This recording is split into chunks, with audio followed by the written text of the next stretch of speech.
filled me with electric smiles like lightning to my soul. Should have known that she was making witchcraft. Should have known that she would steal my soul.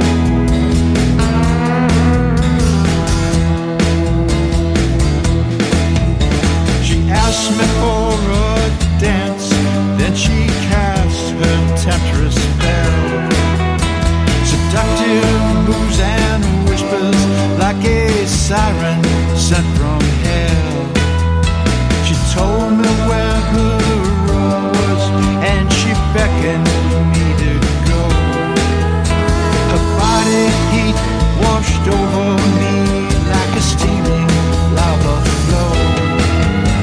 I should have known that she was making witchcraft. I should have known that she would steal my soul. I should have known that she was making witchcraft. The lure of her seduction made the devil's dark nights moan.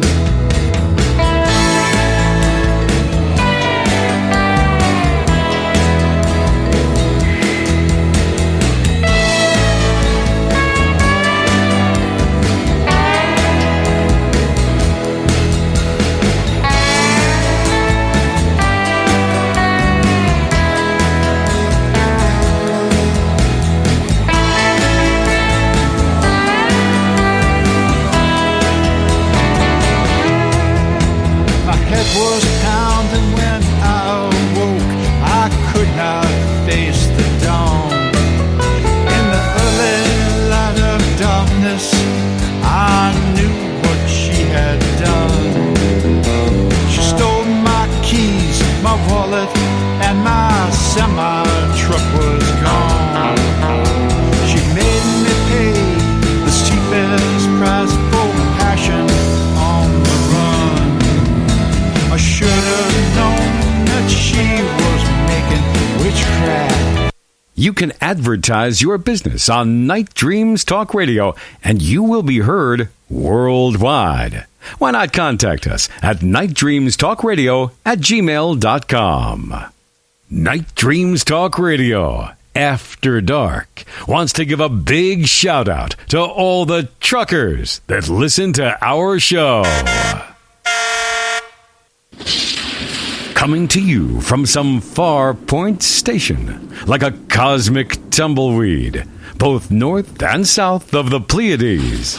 Here's your host, Gary Anderson. Hey, that is me. You're listening to Night Dreams Talk Radio After Dark.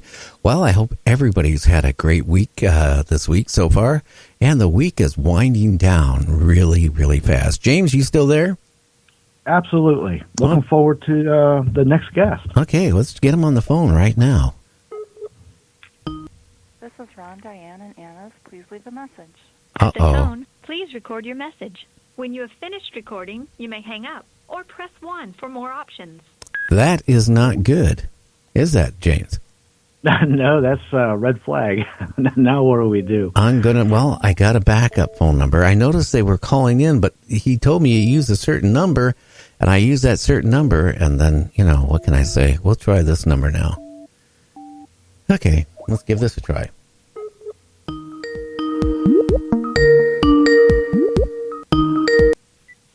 Hello? Hey, Ronald, I called you on the number you gave me, and I noticed you were calling on this number, so I called you back on this number. Okay, how does it sound? Well, it sounds like you're on a cell phone, but I guess we can use it. You want to try calling back on the other one? I would think the landline would be a lot better, yes. So we'll stay on this one for the moment. Or do you have to hang up? Well, I would have to hang up because I got another person on one of the other lines, so I only have this line free. So the number is 303. Oh, don't give out your number. Don't give out your number. I have your number. You gave it to me yesterday. Okay. Or I tell you what, why don't you call me back? Let's do it that way. You got a pen and pencil or a color crayon or a marking pen? Paintbrush? Yeah. Okay. You can call me at 1-253-203-6695. Okay. Okay, why don't you call me back on that one? Okay. Well, yeah, you never want to give out your phone number over the air. I guarantee you, if you do that, guess what? Right, James? You're going to get a lot of calls. Yeah, and you might not get the calls you like. I mean, there's a lot of people out there. If you give out your number, oh boy, you're going to have to change your number. Okay, now let's see. But guess what? He's calling me back on the same phone. Hi, this is Gary at Night Dreams. Hey, Gary, it's Ron. Yeah, Ron. Alan. I thought you were going to call me on your landline, but I guess we'll try to do it this way here and see how it goes. So This is our landline. Okay. Well, hi, Ronald, and hi, Alan. How you guys doing tonight? We're doing quite well. Hi there. Doing good. Well, we were talking for the past hour with Sam and with James out there, who's also my co-host here tonight, about Bigfoot, because I had an experience about a Bigfoot, and we were talking about that. And I want you guys to, tell us about what you're doing about Bigfoot and who you guys are, and about your book and all that stuff. And then we can get into, what Bigfoot, what you guys think they really are. We can do that. So maybe like 4 years ago, I was hired to produce a series called Chasing Bigfoot. It was a 7-part series that streams on Amazon Prime right now. And I had very little interest in Bigfoot, and I knew nothing about it. So it was I was very open-minded about it.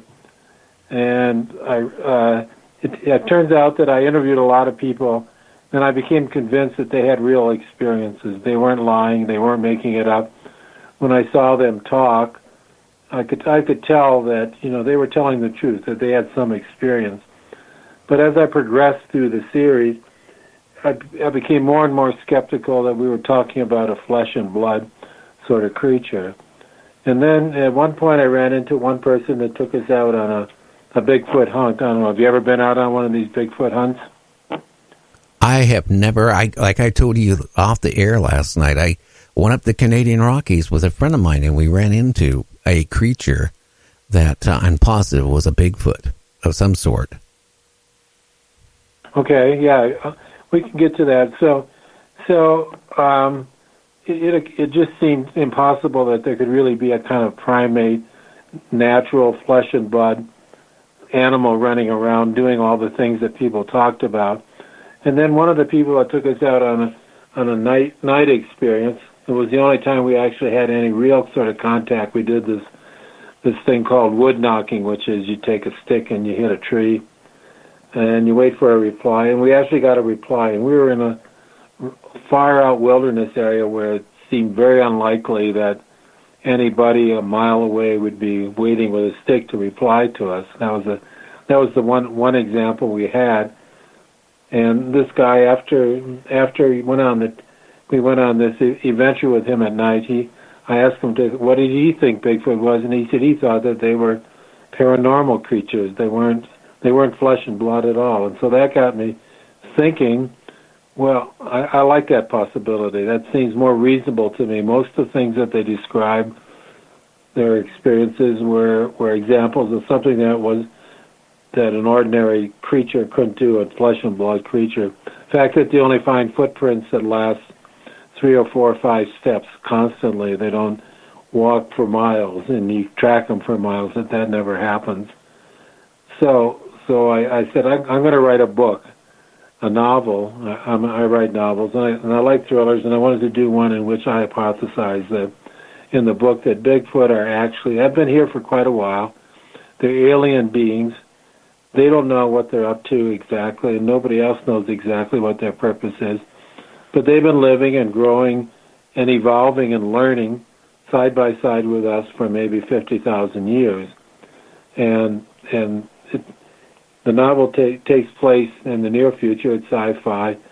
There's a parallel artificial intelligence going on, and some people get wind that there's this event occurring that'll be transformational for the Bigfoot, which is why the book is called Bigfoot Singularity. Singularities are these boundaries that we cross periodically, and there's competing forces for what might be the alien capabilities, and of course one side wants to control them, the other side wants to kill them off, and then the third side, is interested in helping them.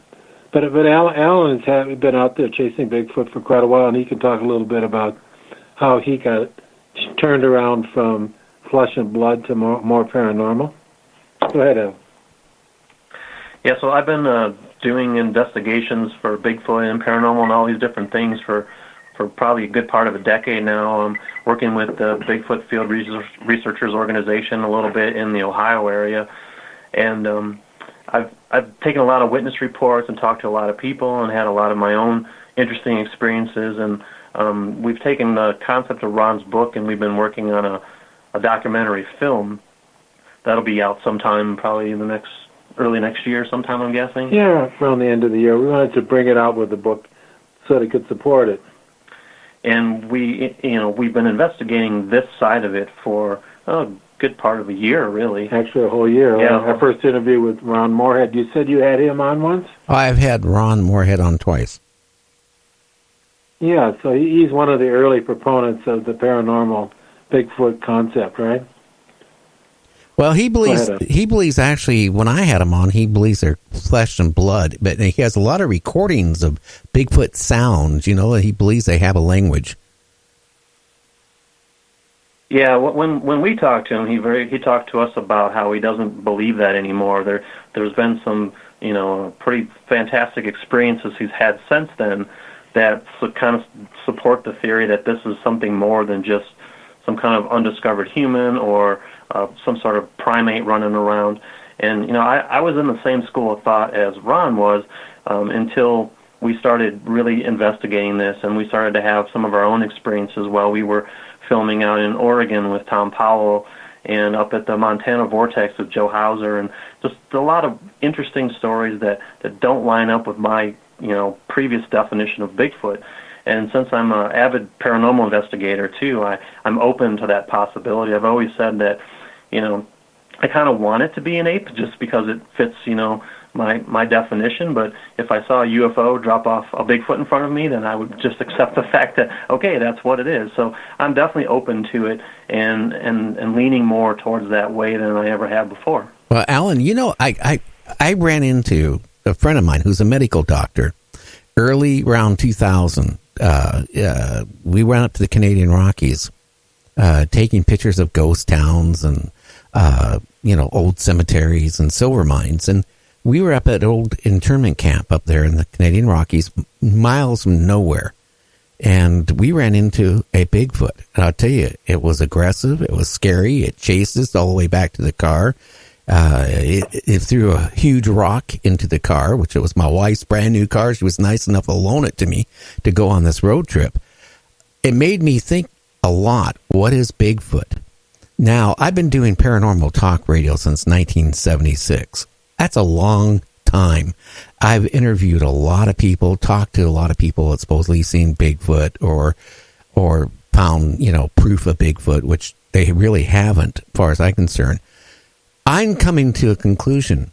Maybe, how can I say this? I interviewed one guy who wrote a book on owls. But when I was interviewing on my show, he's a game warden for one of the states. I'm not going to say what state or his name, but he wrote a book on owls. One day he went home. He was tired. He was laying in his bed. His window curtains are open because he didn't have to close them because nobody lived by, no cars go by. He seen these gray creatures walking towards him through the driveway and then walked in through the wall in the window to him. And then all of a sudden when he went out, he started seeing owls everywhere. So he wrote a book about owls and all this stuff. And I said to him, when you were abducted or whatever they did to you when they came in your bedroom, maybe they implanted in your mind because you're a game warden and maybe you were infatuated with owls. Every time you see a gray, now you see owls in its place. Maybe, like I was saying, and I'm just throwing it up because I'm a talk show host, which means nothing. think about this. Maybe going back centuries ago, they figured out what would scare